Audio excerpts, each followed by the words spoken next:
and talk about Tamil Nadu now, because the elections that are due in the state next year, AIADMK supporters blocked an ambulance in Trichy. What is being said that they wanted to check if there was a patient inside the van, and otherwise, if not, was it an attempt to disrupt EPS's rally? Now, the driver, who has been identified as Senthil, who works with the state's 108 emergency ambulance services, and this incident occurred as supporters waited for EPS to arrive during his statewide tour. The ambulance, however, was blocked. It was hit from all sides. The driver was also assaulted, and this follows the EPS's recent claim that it was the DMK government which is sending empty ambulances to disrupt his speeches, while EPS was threatening that the next time an empty ambulance interferes, the driver would now become its next patient.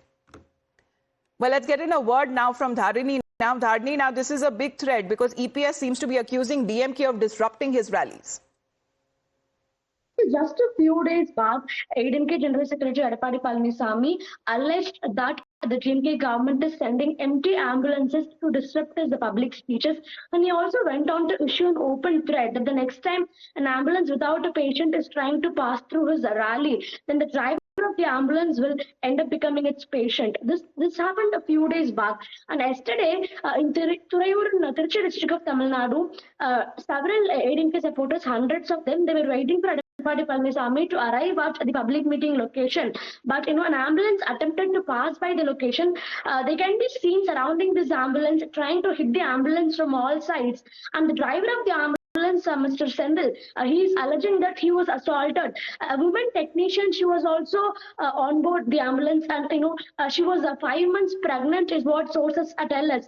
So the AIADMK supporters, they allegedly tried to pull the women technician by her shawl, and they used unparliamentary words towards her. But was there a patient in that ambulance, Dharini, as far as the claims that have been made by EPS, because he seems to be visibly angry? But as far as when it comes to the ambulance and the services are concerned, it is of prime importance that the patient reaches the hospital on time.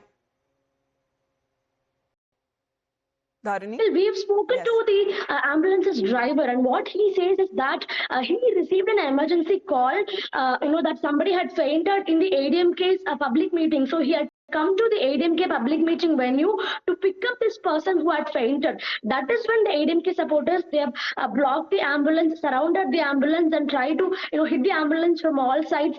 They've also used unparliamentary words towards both the driver and the women technician who was in the ambulance, and they were forced to leave the location without picking up the patient, is what one can understand. So definitely, just a few days after Mr. Palnisamy alleging that the DMK government is sending empty ambulances to disrupt the public meetings, and issuing an open threat that the next time an ambulance without a patient comes by, then the driver of the ambulance would become its patient. The war over the ambulances now, because when we speak of the 108 emergency ambulances, they are supposed to respond within 8 to 10 minutes of the call. But if these ambulances carrying genuine patients are blocked and they are stopped from reaching the hospital on time, then it will create a major healthcare issue as well. For the moment, Dharini, thank you very much for joining us here on the broadcast.